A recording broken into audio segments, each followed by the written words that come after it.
Miami if I want to now. Nice. And obviously no piss test. Bro, I'm gonna be honest with you. It's a difference between, I think, Chief Keef and Durk. I see somebody say social. Bro. One of the most well-known rap beefs in the modern internet world is the O-Block beef. And this so-called beef essentially started between two unique artists coming from Chicago who marked their territory in the hip-hop world by popularizing the drill rap scene back in the early 2010s. If it wasn't for Chief Keef and Lil Durk going toe-to-toe with their aggressive and violent rap lyrics, the whole drill wave would have never captured such a broad audience. What we're about to get into is a series of events that took place over the course of a little under 2 years and transformed one close friendship into ashes and dust, which ultimately led to a beef that's been a hot topic of discussion on internet ever since. In spite of the fact that the music which Chief Keef and Lil Durk made influenced a whole generation of artists, it was built on a foundation infused with bad blood. So what's the truth behind this fallout between Lil Durk's OTF and Chief Keef's Glow Gang?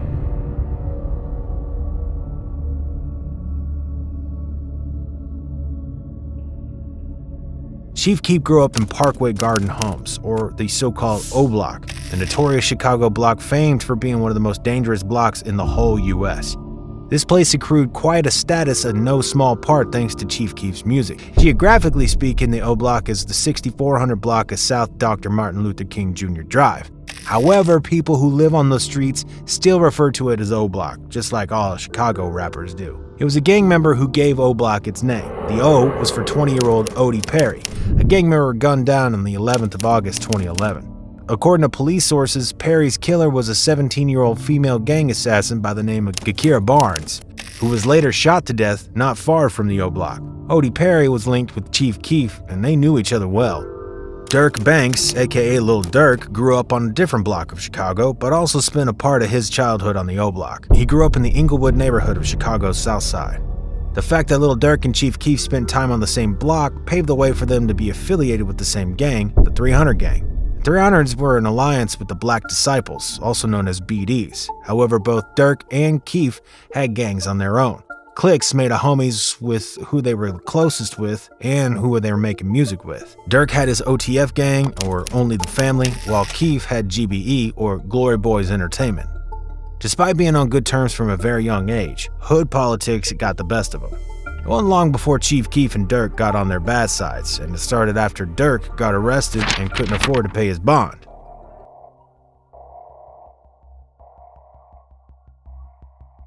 June 5th, 2013 marked the culmination of a highly troublesome period for Durk. That day, the Chicago PD got an anonymous call informing them about a man walking around with a loaded gun on the 7200 block of South Green Street. Upon arriving at the scene, the police officers got a glance at Durk, who was trying to hide his .40 caliber handgun inside his car. Without hesitance, they arrested Durk and charged him with unlawful use of a weapon by a felon. You see, Lil Durk was already a felon thanks to a pre-existing charge that he received back in October of 2011. He got pulled over for drinking in his car, and they found a gun with a defaced serial number in the vehicle too. At that time, he was sentenced to serve 1 year in jail for aggravated unlawful use of a weapon. On July 27, 2012, Durk was released on parole after serving 87 days of his sentence. His sentence would be served exactly 1 year later if he was not to break the law during that period. However, that didn't happen. The anonymous tip that got cops on Durk's back on June 5, 2013 meant that he was going to jail. Interestingly enough, Chief Keef would be charged with the exact same crime of unlawful use of weapon by a felon just 2 months later. Lil Durk was held on a $100,000 bond in order to get out of jail. He'd have to give at least $10K in cash. Even though he was signed to Def Jam, they couldn't give him the money that was needed. Rumor had it that he turned to Chief Keef for help, but he wasn't interested in helping him out. Neither Keef or Durk ever confirmed that the conversation between them happened, but it was obvious that something was going on behind the curtains. Tension was building up, and it began to show on social media.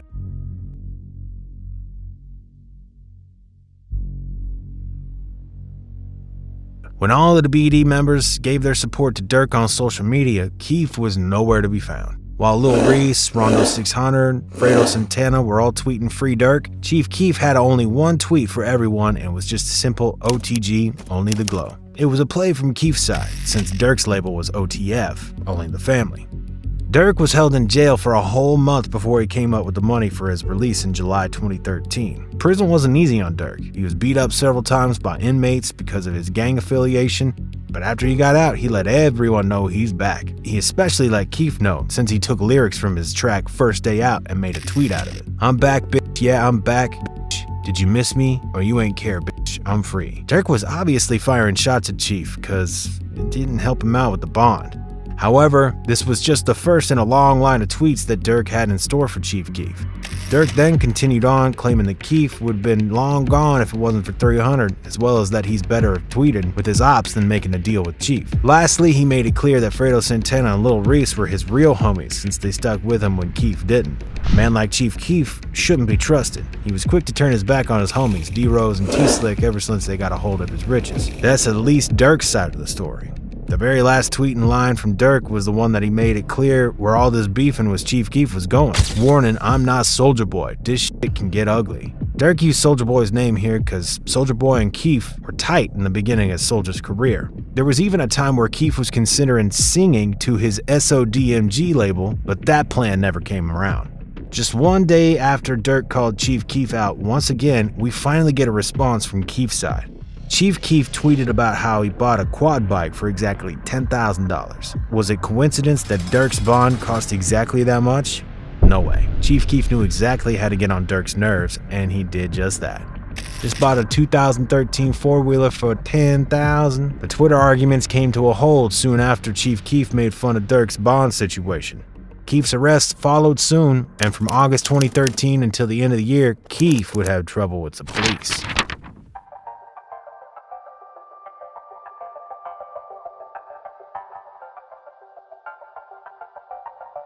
Keef went through a variety of legal issues in the upcoming period. He got arrested and taken into jail because of a pot test that he failed. Keef was on parole during the time because he got a speeding violation. As a part of his parole, he was a subject to random drug tests from authorities. Having been caught in the wrong place at the wrong time, the police used this opportunity to test Keef for drugs since they smelled pot in the hotel room where he was staying. Since their assumption was right, and Keef did in fact have marijuana in his system, that meant that Keef had to do some time. However, his time in jail was very short-lived. He was released from jail on November 8, 2013, just days after he got arrested. But he wasn't out on the streets for long. The Chicago judge who released him from prison ordered him to a rehab facility in California. Therefore, 2 days later on November 10th, 2013, he checked into a rehab facility, and he was also looking at community service after having finished his rehabilitation program. As he got home, he had more things on his plate, not just the community service. The O Block members asked for $7,500 in order to bail out Trey 5, who had been in jail since November 11, 2011. Initially, he agreed to give them part of his money that they needed for the $25,000 bond that was needed to free Trey 5. However, 1 week later, they made the deal, Chief Keef didn't pay up, and the deal fell apart. Such an act from Sosa had its consequences, and they were quick to strike. O Block boys would soon come for what's theirs.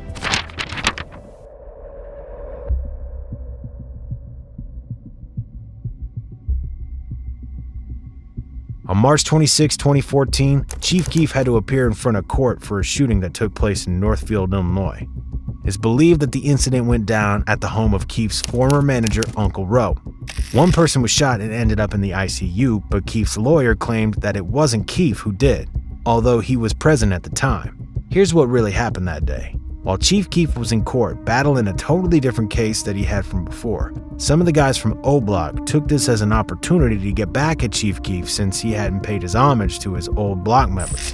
Boss Top, OJ, and a couple of the THF 46 members raided the home that was rented by Chief Keef and Uncle Ro. All the O Block members who busted inside the house were armed. They robbed the place, stealing literally everything that they could get their hands on. From designer clothes, shoes, bags, to detergent, deodorant, and even Keef's baby daughter's diaper. However, little did they know that the rapper and producer Brandon Zerer was in the house, and he called the cops to let him know that there was an armed robbery going on at Keef's home. Just moments later, Chief Keef would got back to his house only to get his chain stolen by Boss Top. OJ allegedly snatched GBE Capo's chain too. During the altercation, one of the guys who was associated with Keef's GBE also got shot. After the rounds went off, the O Block robbers fled the spot, stealing Keef's Grand Cherokee. Chief Keef and the rest of the people who were with him rushed to the hospital trying to save 33-year-old Terrence Smith. Luckily for everyone, he made it alive.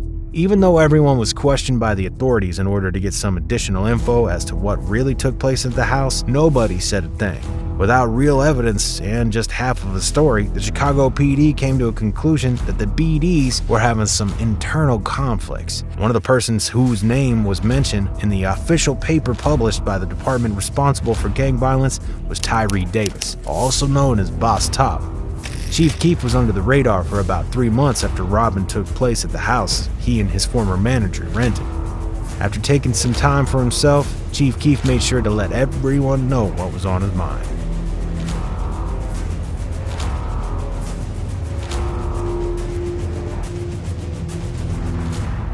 Chief Keef felt devastated after what took place at his home during his absence. The fact that hurt him the most wasn't the material belongings that were taken from him. Far from it. He bought back everything that he had a little after it was all taken away from him. What hurt him the most was the fact that his very own people, the guys who grew up with him on O Block and once considered family members, managed to disappoint him and let him down so hard. Sosa expressed his feelings in a stream of tweets. Lil Durk, Boss Top, and everyone else who was involved in the robbing incident had lost a friend forever. Chief Keef gave blood, sweat, and tears for them only to have their backs turned on him. The fact that Chief Keef moved to LA a couple weeks later tells more than enough. Keef was done with Chicago. It went too far. His decision to move and continue his life elsewhere was met with nothing but support from the side of his fans. Plenty of people found it to be a wise move.